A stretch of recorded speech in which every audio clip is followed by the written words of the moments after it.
الرحيم إن الله وملائكته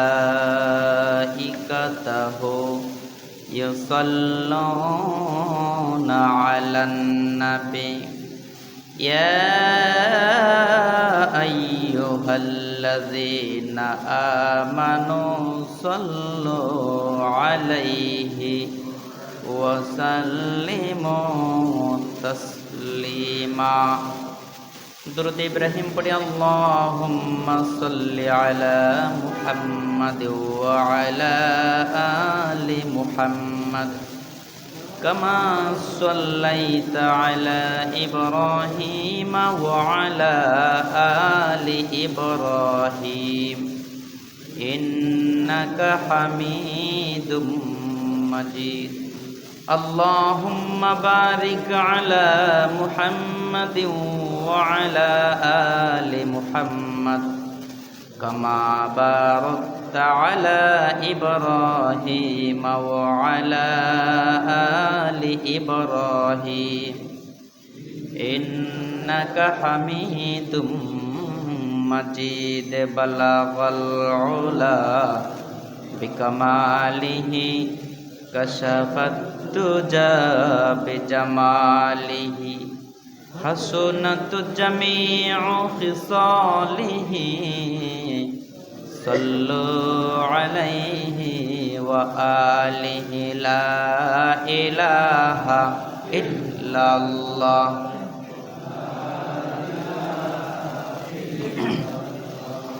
لا إله إلا الله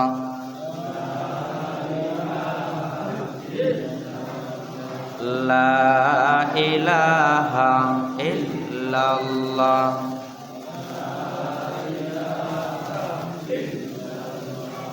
لا إله إلا الله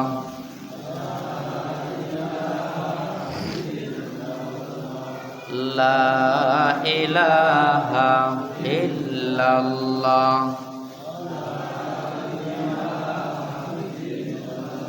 لا إله إلا الله محمد رسول الله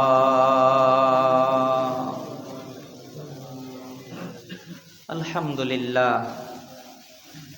মহান রব্বুল আলামিনের দরবারে লাখ কোটি শুকরিয়া যে মহান রব্বুল আলামিন আপনাকে আমাকে দ্বীনি নিসবতে মুবারক মসজিদে পবিত্র রমাদানুল মুবারকের মাসে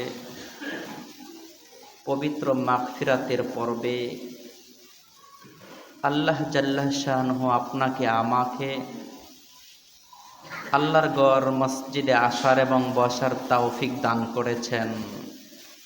সেই জন্যই সকলে রব্বি কাবার দরবারে কালিমাতুশ শুকর আদায় করছি, সকলেই পড়ছি আলহামদুলিল্লাহ। দুরূদ ও সালাম পাঠ করছি সেই মহান মানবতার শিক্ষক সরদারে দো আলম জনাবে মুহাম্মদুর রাসূলুল্লাহ। মোহতারাম হাজিরিন, এটা চলছে মাগফিরাতের পর্ব। এই পর্বে বেশি বেশি আমাদের জবান দ্বারা উচ্চারণ করার দরকার আস্তাগফিরুল্লাহ। সবাই পড়েন আস্তাগফিরুল্লাহ। মাগফিরাত, আমরা যদি আল্লাহ পাকের দরবারে মাগফিরাত চাই তাহলে হর হামেশাই আস্তাগফিরুল্লাহ এটা পড়া লাগবে। আমরা সবাই ভুলের ভিতরে নিমজ্জিত, পাপের ভিতরে ধাবিত হয়ে আছি। এই জন্য এই মাগফিরাতের পর্বে যে কোনো মূল্যেই হোক তওবা করে আল্লাহকে নরম করতে হবে, আল্লাহকে বাধ্য করতে হবে, আল্লাহকে রাজি আর খুশি করতে হবে। রাজি আছেন? সবাই রাজি তো? তাহলে পড়েন আস্তাগফিরুল্লাহ, আস্তাগফিরুল্লাহ, আস্তাগফিরুল্লাহ। আল্লাহ তাআলা কত খুশি হন আমরা যখন পড়ি আস্তাগফিরুল্লাহ, আল্লাহ অনেক খুশি হয়ে যান। তওবা করার সঙ্গে সঙ্গে আল্লাহ বান্দার প্রতি রাজি আর খুশি হয়ে যান। সুবহানাল্লাহ, বাসায় যায় বললেন।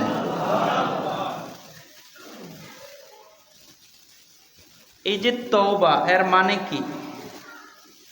তওবাটার সঙ্গে সঙ্গে মনে মনে অনুশোচনা জাগা, যে আফসোস আমি যে গুনাহটা করলাম এটা মোটেও কাম্য না, যে গুনাহটা করেছি এটা আমার দ্বারা হওয়ার সম্ভাবনা ছিল না, বা আমার জন্য এই গুনাহটা করা ঠিক হয়নি, আমি লজ্জিত, আস্তাগফিরুল্লাহ।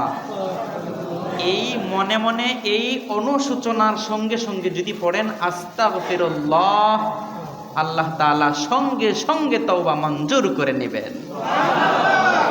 এই মন মানসিকতা নিয়ে মাগফিরাতের পর্বে সব সময় আস্তাগফিরুল্লাহ।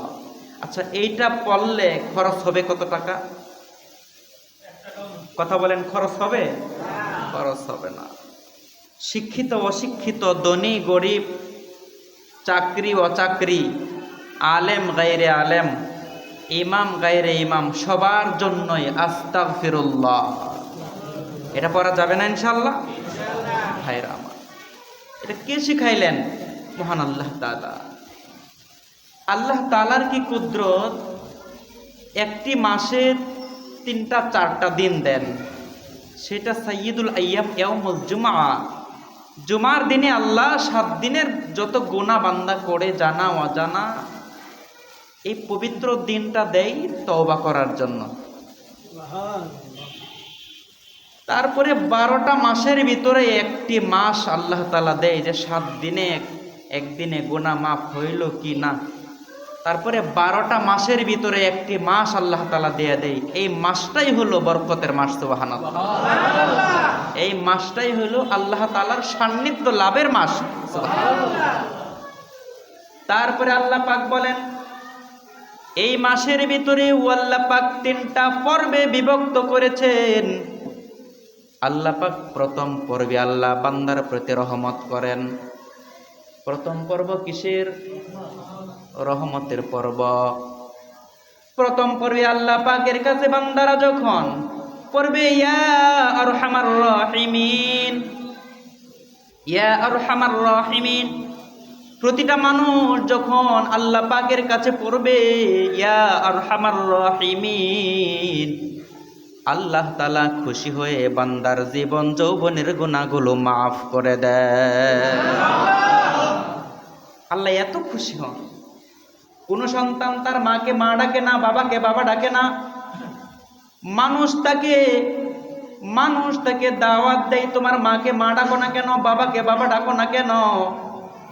এমন অবস্থায় হঠাৎ যদি তার সন্তান তাকে বাবা বলে মা বলে ডাকে, তারপরে আপনারা বলুন, ওই সন্তানের মা বাবা খুশি হয় না বেজার হয়?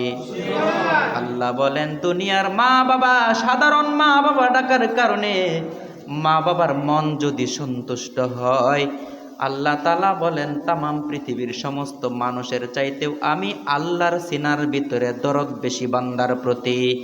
বান্দা যখন করবে ইয়া আরহামার রাহিমিন, আমি সঙ্গে সঙ্গে বান্দার অন্তরের খবর জানি এবং মাফ করে দে। ইয়া আরহামার রাহিমিন।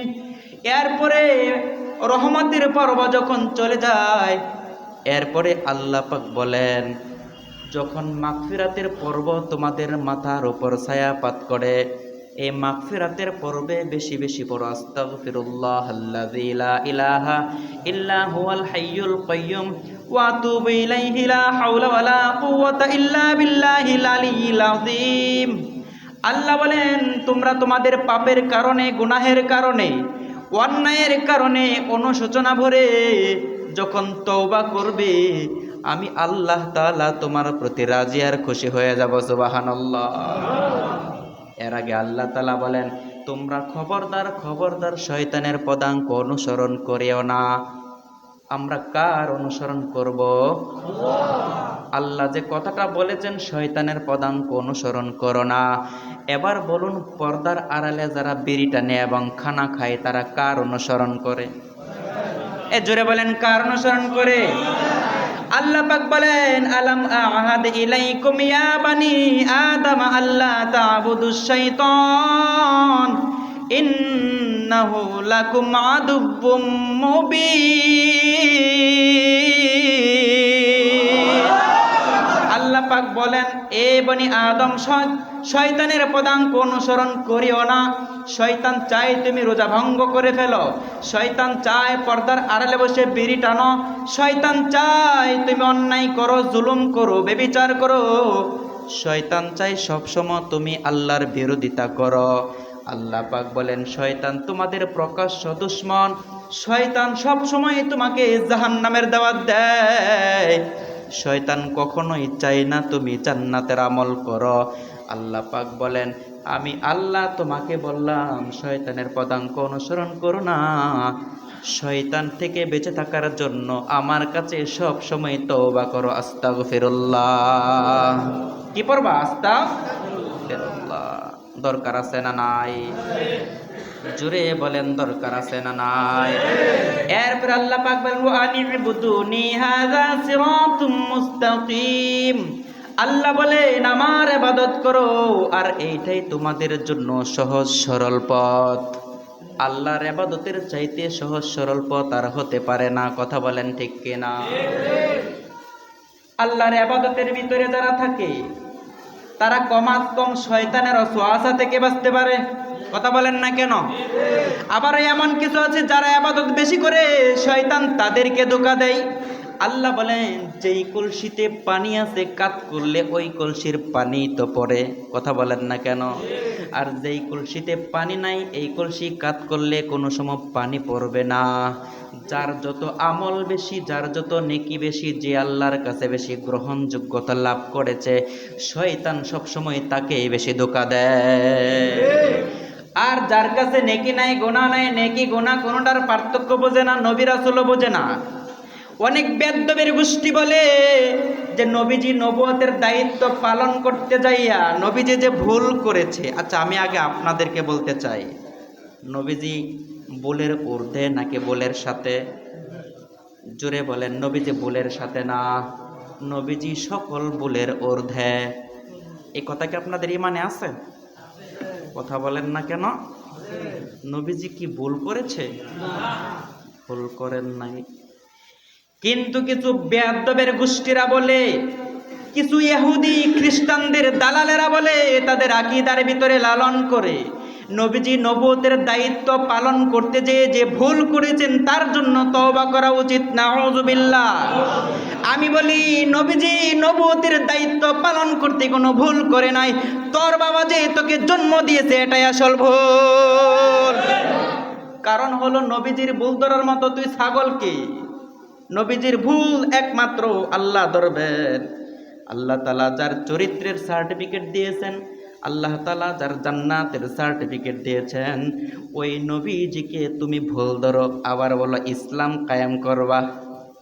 কথা বলেন না কেন? আমাকে যদি কেউ কোনো দলের নেতা বা কর্মী ভাবে এটা ভুল, আমাকে যদি কেউ কোনো দলের নেতা বা কর্মী ভাবে এটা ভুল। 16 বছর আওয়ামী লীগের বিরুদ্ধে বলি নাই? কথা বলেন না কেন? বলি নাই আওয়ামী লীগের বিরুদ্ধে? 16 বছর আমি কি আওয়ামী লীগের পক্ষে বলেছি? হ্যাঁ, পক্ষেও বলেছি, বিপক্ষেও বলেছি। এখন যারা আসবে, যদি ভালো করে ভালো বলবো, খারাপ করলে খারাপ, এটাই আমার ধর্ম। কারো স্বজন প্রীতি পক্ষপাতিত্ব করার সময় আমার, যারা আমাকে ঘৃণা করে তাদেরকে ঘৃণা করার সময় আমার নাই। যারা আমাকে ভালোবাসে তাদের ভালোবাসায় আমি ব্যস্ত থাকি। সুবহানাল্লাহ। বুঝাইতে পারছি কথা? এরপর আল্লাহ পাক বলেন, আলাম আহাদ ইলাইকুম ইয়া বানি আদম আল্লা তা'বুদুশ শাইতান ইন্নাহু লাকুম আদুব্বুম মুবিন। আল্লাহ পাক বলতেছেন, শয়তানের পদাঙ্ক অনুসরণ করো না, কেননা শয়তান তোমাদের প্রকাশ্য দুশমন। এরপর আল্লাহ পাক বলেন, ওয়া আনি'বুদুনি হাযা সিরাতুম মুস্তাকিম। আল্লাহ পাক বলেন, তোমরা আমার ইবাদত করো, এটাই তোমাদের জন্য আসল পথ, সহজ সরল পথ। ইবাদতের ভিতরে এমন ইবাদত কি আছে যে আপনারা যেটা অহরহ করে বেড়াচ্ছেন, আপনারা শুধু ইশারের নামাজটা পড়ে জানগা তারাবির কোনো খবর থাকে না। এটা কি স্বয়ং সম্পূর্ণ ইবাদত নাকি 3 কোয়ার্টারের ইবাদত? কথা বলেন না কেন? আপনি 8 পড়েন আমি বলবো না, আপনি 20 পড়েন আমি বলবো না, যার যার আকীদাগত যতটুকুন পড়বেন তো। কথা বলেন না কেন? আপনি 8 পড়েন আর 20 পড়েন, পড়বেন তো? নাকি কোন যে মসজিদে পড়ি না, আমি তারাবি বাসায় যাই পড়ি? আচ্ছা, এটাও একবারে না, কথাটা কিছু আছে ভাইরা আমার। তো এই জন্য আমরা অনুসরণ করব, হুকুম মানব, কার মানব? আল্লাহর। প্রিয় ভাইরা আমার, এরপরে আল্লাহ তাবারক ওয়া তাআলা ইয়াউমে আখিরাতে যারা নবী করিম সাল্লাল্লাহু আলাইহি ওয়াসাল্লামের অনুসরণ করত আর আল্লাহ তাআলার দেওয়া হুকুম মানত, এদের ব্যাপারে আল্লাহ তাবারক ওয়া তাআলা বলেন পার্থক্যটা কি হবে। আল্লাহ পাক বলেন আমতাজুল ইয়াউমা আইয়ুহাল মুজরিমুন। আল্লাহ পাক বলেন আজকে যারা এই বর্তমান পৃথিবীতে আমরা যারা রোজা রাখতেছি, আমাদের একটু সাময়িক কষ্ট হলেও ইফতারি সামনে নিয়ে যখন দোয়া করি, আপনারা বলুন তখন ভালো লাগে না খারাপ লাগে? জোরে বলেন, ভালো লাগে না? অন্তরে একটা প্রশান্তি জাগে কিনা? ইফতারের পরে যখন আপনি তারাবিটা পরে বাসায় যান, যদিও শাক শুটকি দিয়ে ভাত খান, অন্তরে একটা জান্নাতি প্রশান্তি আছে না নাই? সারাদিন রোজা না রাইখা ইফতারি সামনে নিয়ে চাবাইলে যেই কথা, ছাগলে ঘাস খাওয়া একই কথা। ভাইরা আমার, বুঝাইতে পারছি কথা? আবার যারা অসুস্থ আছে তাদের দিকটা একেবারে ভিন্ন।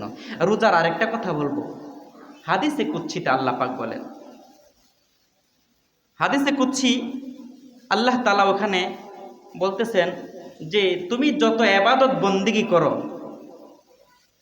সমস্ত ইবাদতের, জিকিরের ইবাদতের হাদিয়াটা ফেরেশতারে দিয়ে পাঠায়, তিলাওয়াতের হাদিয়া ফেরেশতার মাধ্যমে পাঠায়, নামাজের হাদিয়া ফেরেশতার মাধ্যমে পাঠায়, দান ও সদকার হাদিয়া ফেরেশতার মাধ্যমে পাঠায়। কিন্তু আস-সাওমু লি ওয়া আনা আজিজি বিহি, আল্লাহ বলেন তুমি যে আমার নামে রোজা রেখেছ, এই রোজার হাদিয়া আমি আল্লাহ তোমাকে নিজ হাতে দিয়ে দেব। অর্থাৎ আল্লাহ বলেন হে রোজাদারেরা, তুমি আমার আমি তোমার, এর চাইতে ভালো আর কথা কোনটা হতে পারে? সুবহানাল্লাহ বলা যাবে না? ভাইরা আমার, এর চাইতে আল্লাহ পাকের কাছে আর গ্রহণযোগ্যতার কথা কি হতে পারে? আল্লাহ রোজাদারদেরকে বলেন তুমি আমার আমি তোমার। আল্লাহর জান্নাত চাই না, আল্লাহর ফজিলত চাই না, আল্লাহ যদি আমার হয়ে যায় তাহলে সবই আমার। যদি আল্লাহ আমার হয়ে যায় তাহলে সবই, বোঝাইতে পারছি কথা? ভাইরা আমার, আল্লাহ পাক বলেন তো পার্থক্যটা কিভাবে করবেন?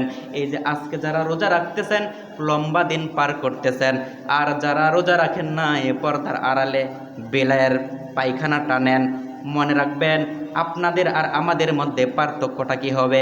আল্লাহ রাব্বুল আলামিন বলেন আমতাজুল ইয়াউমা আইয়ুহাল মুজরিমুন।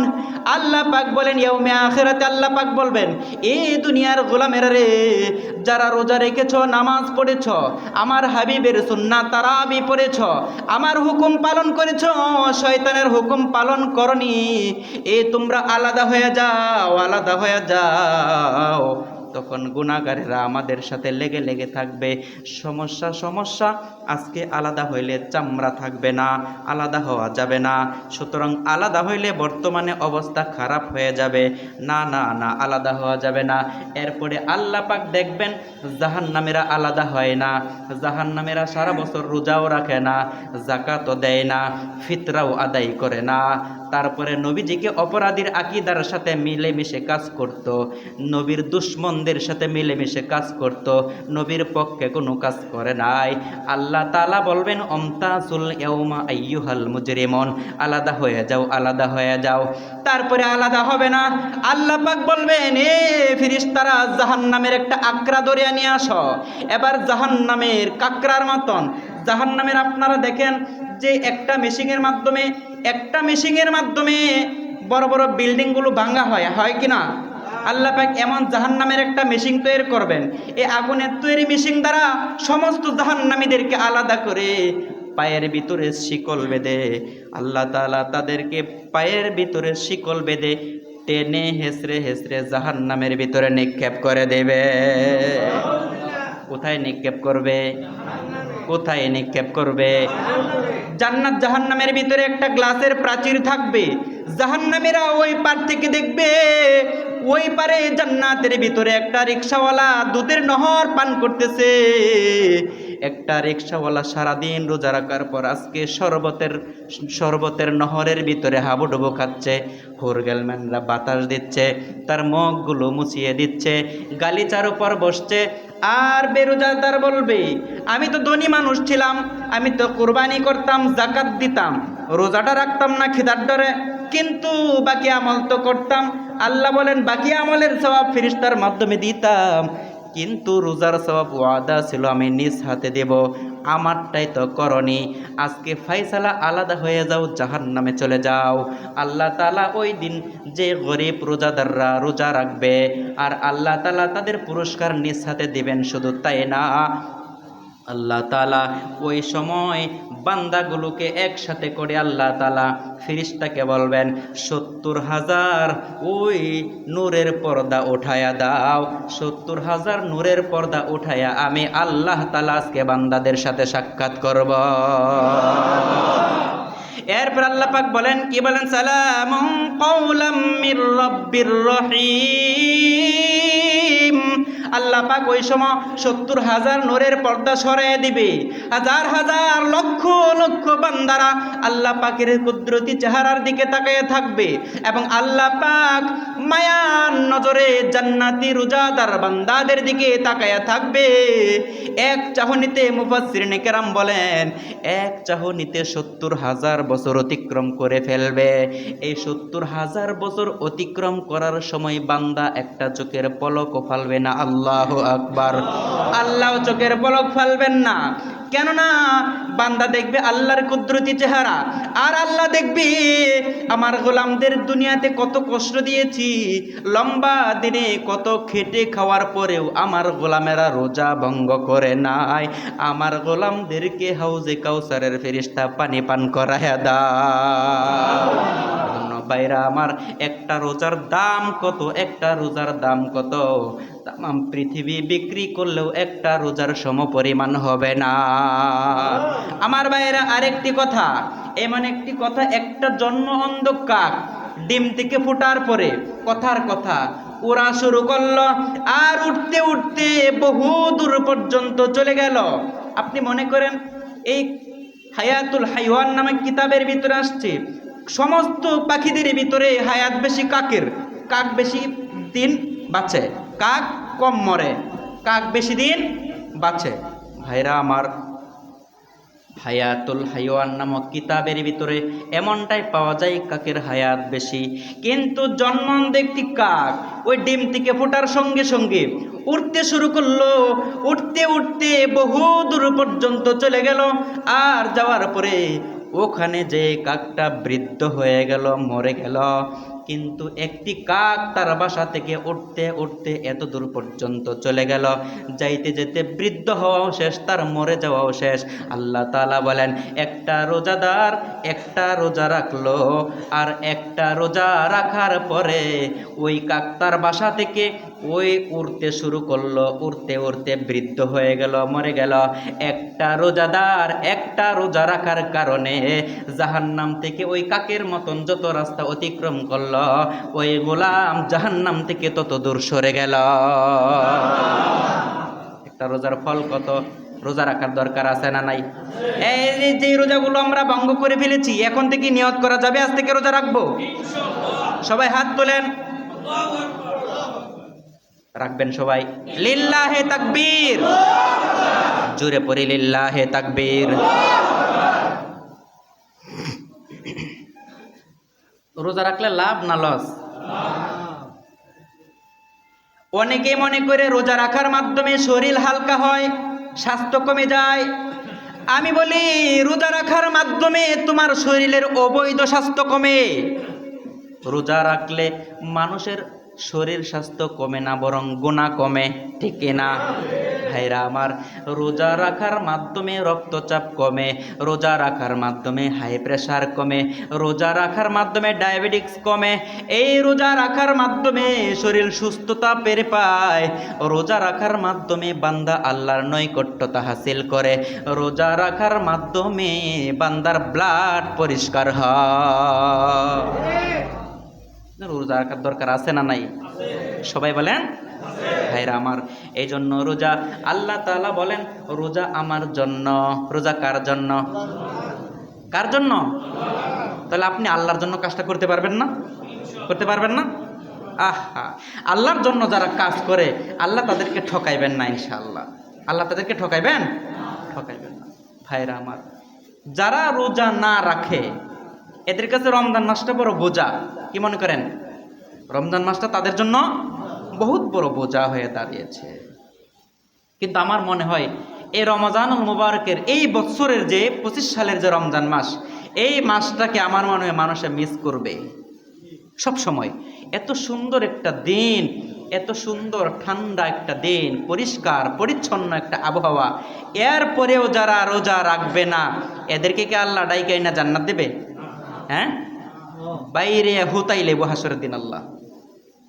ভাইরা আমার, তাহলে রোজা রাখার দরকার আছে না নাই? এরপরে আল্লাহ পাক ওই রমজানুল মুবারকের মাস, ইয়া আইয়ুহাল্লাযীনা আমানু, আল্লাহ পাক বলেন হে ঈমানদারেরা তোমরা রোজা রাখো। কেননা তোমরা রোজা কেন রাখবে? কুতিবা আলাইকুমুস সিয়ামু কামা কুতিবা আলাল্লাযীনা মিন ক্বাবলিকুম লাআল্লাকুম তাত্তাকুন। তোমাদের পূর্ববর্তীদের উপর রোজা ফরজ ছিল, কিন্তু তোমাদের তরিকাটা হলো ভিন্ন। এরপর আল্লাহ পাক বলেন দিনের বেলায় রোজা রাখবি, রাতের বেলায় কিয়াম করবি। কিয়াম কি? নামাজ। কিয়ামতের দিন যারা দিনের বেলা রোজা রাখবে, রাতের বেলা তারাবি পড়বে, ভোর রাত্রে সাহারি খাবে, ফজরের নামাজ পড়ে কিছু আমল করে ঘুমিয়ে যাবে, আবার দিনের বেলা ঘুম থেকে জাগ্রত হয়ে নিজ কর্মকাজে লিপ্ত হয়ে যাবে, আল্লাহ পাকের রসুলের শাফাআত তারা পেয়ে যাবে। শাফাআত পেয়ে যাবে ভাইরা আমার। এই রোজা আমাদের জন্য বড় কল্যাণকর রোজা। এরপর আল্লাহ পাকের রসুল কি করতেন? রমজানুল মুবারকের শেষ দশক তিনি এতেকাফ করতেন। এতেকাফ হলো জামে মসজিদ বা 5 ওয়াক্ত নামাজের জামাত হয় এমন মসজিদ, এমন মসজিদে 5 ওয়াক্ত নামাজের জামাত হয়। এই মসজিদে ওই 20 রোজার পরে, যেই দিন 20 রোজা রাত গেলেই 21 রোজা পড়বে, ওই 21 রোজার আগেই আসরের নামাজের সঙ্গে সঙ্গে এতেকাফে বসে যাওয়া। ওই এতেকাফ কেন করা হয়? এতেকাফ করার মানে হলো গুরুত্বপূর্ণ একটা রজনী তার সামনে আসছে, ওই রজনীটা অনেকে পায় না, খেলাই দোলাই হেলাই কেটিয়ে দেয়। আল্লাহ পাক বলেন, আল্লাহ পাকের নবী বলেন ওই এতেকাফের মানে হলো রজনীটা লাভ করা। আর এই রজনী যদি জীবনে একবার লাভ হয়ে যায় তার জান্নাতের জন্য যথেষ্ট হয়ে যাবে। এজন্য সবার জন্য এতেকাফ করা জরুরি। কিন্তু সামাজিকভাবে কেউ যদি এতেকাফ না করে সবাই গুনাহগার। এই জন্য 2-1 জন এতেকাফ করলে কিছুটা সামাজিকভাবে রক্ষা হবে, কিন্তু মূলত জরুরি হলো সবার জন্য এতেকাফ করা, সওয়াবের কাজ করা। যেন রসুল করতেন আমরাও বেশি বেশি করব। রাজি আছেন তো? আরো জোরে বলেন, রাজি আছেন তো? মহিলারা কিভাবে এতেকাফ করবে? বাসায় এতেকাফে বসায় দিবেন নাকি মার্কেটে পাঠাইয়া দেবেন? আর মার্কেট করবেন কিভাবে? বর্তমানে যে পরিস্থিতি চলছে, কোন বাড়িতে মার্কেট করে রাত 10টার পরে কাশিমপুর আসবেন, সে নিরাপত্তা কেউ দিতে পারবে না। জিরানিতে মার্কেট করে মোল্লা মার্কেট পর্যন্ত আসবেন, সেই নিরাপত্তা আপনাকে কেউ দিতে পারবে না। পুলিশ মাত্র বর্তমান কলা গাছ, কেউ কাউকে বলে না যে যার মতন অন্যায় অবিচল তারা লিপ্ত আছে। এখন মানুষের জান মাল ইজ্জত সম্মান কোনটার নিরাপত্তা নাই। আপনারা ঠিক বললেও ঠিক, না বললেও ঠিক। নিরাপত্তা আছে? বলেন আছে নিরাপত্তা? হায়রা আমার, নিরাপত্তা নাই। যারা মার্কেট করতে যাবেন রাত্রে যাইলে 8-10 জন একসাথে যাবেন। আর মিয়া সিএনজি ড্রাইভার যারা, এটা হলো বড় ছিনতাইকারী। অটো সিএনজি ড্রাইভার এরা বড় ছিনতাইকারী বর্তমানে। এরা কি বলে জানেন? আসেন আমার গাড়িতে, নিরাপদে পৌঁছায় দেবো, জায়গা মতো নিয়ে গলায় টিপ দিয়ে সব রেখে দেয়। ওরে চোরদের সাথে ভাও আছে, আছে না নাই? আবার সবাই না কিন্তু, তবে সিএনজি ড্রাইভারদের সাথে চোরদের বড় সম্পর্ক। ভাইরা আমার সাবধান, রাতে মার্কেট করতে যাইলে 2-4 জন 10 জন একসাথে যাবেন, তার চেয়ে দিনে মার্কেট করায় আমি সবচেয়ে বর্তমান পরিস্থিতিতে আমি বেটার মনে করি। দিনে মার্কেট করাই উত্তম মনে করতেছি, কারণ আপনার জান মালের হেফাজত কেউ করবে না। বর্তমান পরিস্থিতি এমন হয়ে দাঁড়িয়েছে, আপনার দায়িত্ব কেউ নেবে না। নেবে কেউ নেবে না। প্রিয় ভাইয়ের আমার, এরপরে আসেন, গত জুমায় একটি কথা বলেছিলাম, অনেকেই মনক্ষুণ্ণ বা সমালোচনা শুরু করেছে। আমি বলছিলাম যে আপনার জাকাতের টাকা, আপনার ফিতরার টাকা গরিবের হাতে পৌঁছিয়ে দিবেন। কোনো মসজিদে নির্মাণের কাজ, কোনো মাদ্রাসায় নির্মাণের কাজ, কোনো রাস্তাঘাটে নির্মাণের কাজ, কোনো খাল বাট নির্মাণের কাজে দেওয়া যাবে না। দেওয়া যাবে না। বা কোনো রাজনৈতিক অঙ্গ সংগঠনকে দেওয়া যাবে, জোরে বলেন, দেওয়া যাবে যাবে না। এটা গরিবের হক, গরিবের হাতে পৌঁছায় দেন। তার মধ্যে একটি কথা বলেছিলাম, যেখানে মাদ্রাসা ছাত্ররা ইলমে দ্বীন শিক্ষা করে, যারা সেটা উত্তম তাদেরকে দিবেন। এই নিয়ে সমালোচনা। আমি কোন রাজনৈতিক দলকে বললাম? কাউকে নাম বলেছি? এত চুলকানি কিসের? আপনারা একজন এখানে বলেন যে হুজুর আপনি গত জুমায় একটা রাজনৈতিক দলকে টার্গেট করে বলছেন তাদেরকে দেওয়া যাবে না। এত চুলকানি কিসের? আমি বলি এত চুলকানি কিসের? আমি আগেই বলেছি, আমাকে কেউ কোনো দলের নেতা বা কর্মী ভাবাটা ভুল। আমি সমস্ত দল বেদল নেতা কর্মীর ঊর্ধ্বে। বোঝাইতে পারছি কথা? আমার কাছে কোনো দল নেই। যে অন্যায় করবা তারটা আমি তুলে ধরবো। কথা বলেন না কেন? যে অন্যায় করবা তারটাই আমি তুলে ধরবো। এখানে আমার কাছে কোনো স্বজন প্রীতি নেই। আমি এখানে খারাপ বলেছিলাম? ভাইরা আমার, আমরা হাঁটলেও দোষ, আমরা বসলেও দোষ, দূরে হাঁটলেও দোষ, আস্তে হাঁটলেও দোষ, সূরা কেরাত জোরে পড়লেও দোষ, আস্তে পড়লেও দোষ, মোনাজাত করলেও দোষ, না করলেও দোষ। আরে ভাই, যাবোটা কোথায়? আমরা যাবো কোথায়? আমরা তো মানুষ, শরীরে তো রক্ত আছে, গোশত আছে। আমরা তো মানুষ, আমরা তো ফিরিস্তা না, আমরা মানুষ না। তাহলে এত ভুল আমাদের ধরো। আচ্ছা, কিসের জন্য? ভালো লাগে না আসতে? কইকে ভালো লাগে না আসতে? কেটা বলে তোমাকে? আশা করি বুঝতে পেরেছেন। সাবধান, ভালো হয়ে যান। এই যে আজকে যে কথাগুলো বললাম, একটা কথা কোনো দলকে বলেছি? বলেন সবাই, দলকে বলেছি? কাউকে টার্গেট করে বলেছি? যাহা বলেছি আপনি আমার সকলের কল্যাণে বলেছি, তাই না? আপনার আমার সকলের কল্যাণে বলেছি। ভাইরা আমার, আমি আসলে, আমার উস্তাদ একটি কথা বলতো, ইমামতি না, ইমামতি হলো যুদ্ধ করা। ইমামতি মানে যুদ্ধ করা। আমিও যুদ্ধে নেমেছি। আমি হক কথা বলবই, বাতিলের কাছে কখনোই মাথা নত করব না, ইনশাআল্লাহ। এতেকাফে আমাদের মসজিদে 2 জন আলহামদুলিল্লাহ রেডি হয়ে গেছে। যদি আরও কেউ এতেকাফে বসতে চান, আপনাদের এই 10 দিন সেবা আমি করব। যদি প্রস্তুত থাকেন, আজকে আসরের নামাজের পরপরই আপনি এতেকাফে বসে যাবেন। যদি 10 জন হন, আপনাদের সেবা আমি করব ইনশাআল্লাহ। এতেকাফে আপনি বসুন। এতেকাফ মানে হলো শেষরামি করা। শেষরামি বুঝেন? আপনি একজনের দরজায় গেছেন, কিছু দেন, কিছু দেন, না দেব না, দেন, কিছু দেন, না দেব না, না দিলে দরজা ছাড়বো না, দরজায় পড়ে থাকা। আল্লাহ বলেন, যারা এতেকাফে বসে এরা বেহায়া, আমার দরজায় পড়ে আছে। আল্লাহ তাআলা এমন বেহায়ামি দেখে আল্লাহ তাআলা তার সব গুনাহ মাফ করে দেন। নাসুর বান্দা, এতেকাফ মানে নাসুর বান্দা। ভাইরা আমার, এতেকাফ থেকে বের হওয়া মানে বেগুনা মাসুম হওয়া। একটি সন্তান মায়ের পেট থেকে ভূমিষ্ঠ হইলে পরে এই সন্তানের যেমন কোনো গুনাহ থাকে না। আল্লাহ বলেন এতেকাফ যদি কবুল হয়, এতেকাফের মতন যদি হয়, এতেকাফ থেকে বের হইল তো বেগুনা মাসুম হয়ে গেল। ভাইরা আমার, 1 নাম্বার, আজকে ডিউটি আছে কারো জমার পরে? হ্যাঁ, গার্মেন্টস খোলা? এগুলা মানুষ নাও মানুষ। ভাইরা আমার, যাক, আমি যে তারাবির টাকার কথা বলি, অনেক কথা বলে বলছি, সময় কোন দিয়ে চলে গেছে। ভাইরা আমার, এই যে খতমে তারাবি, অনেকে প্রশ্ন করতেছেন হুজুর সূরা তারাবি আপনি পড়েন, সমস্যা নেই, আমরা তো না করি না ভাই। কারণ হলো আমাদের সমাজের একটা বরকত আছে, সামাজিক বর্তমানে সব জায়গায় খতম তারাবি, আপনারা অনেকে কোরআন পড়তে পারেন না, তো মসজিদ কর্তৃপক্ষ একটা সুযোগ করে দিয়েছে আপনাকে। কি সুযোগ? আপনি পিছনে দাঁড়িয়ে দাঁড়িয়ে পুরা কোরআন খতম করতেছেন। ওরে আল্লাহ, সুবহানাল্লাহ আসে না মুখ দেয়া, সুবহানাল্লাহ বাসায় যায় বললেন মিয়া। তো মসজিদ কর্তৃপক্ষ আপনাকে একটা সুযোগ করে দিচ্ছে, আপনি এই রমজান মাসে কোরআন শরীফটা খতম করতেছেন। ভাই, আপনি পড়েন নাই, তার জন্য আপনার ব্যর্থতা। এখানে আমি মনে করি মসজিদ কমিটির কোনো ব্যর্থতা থাকতে পারে না, এটা আমার ব্যর্থতা, আমি পড়ি না, আমার ব্যর্থতা। 2 নাম্বার কথা হলো, ভাইরা আমার, আপনারা তো প্রতি তারাবিতেই কিছু হাদিয়া দিয়ে থাকেন, আমাদেরকে দেন। আপনাদের টাকা থেকে আমাদের বেতন হয়, আমাদের পোশাক আশাক হয়, আমাদের খানা পিনা হয়, আমাদের চলাফেরা হয়। আগেই বলছি, আমরা মানুষ, আমরা আপনাদের মাঝে বাস করি, আমরা তো আর পশু না, জানোয়ার না, ফিরিস্তা না যে আকাশে বাতাসে থাকি। আমরা আপনাদের মানুষ, আপনাদের কাছে থেকে আপনাদের ভাই বেড়াদার বন্ধু বান্ধব। আমরা আপনারা যে হাদিয়াটা দেন, এটা আমাদের বেতন হয়, এটা আমাদের হাদিয়া হয়, বা আমাদের চলাফেরা, আমাদের আয়েশ, আমাদের মার্কেট এখান থেকে হয়।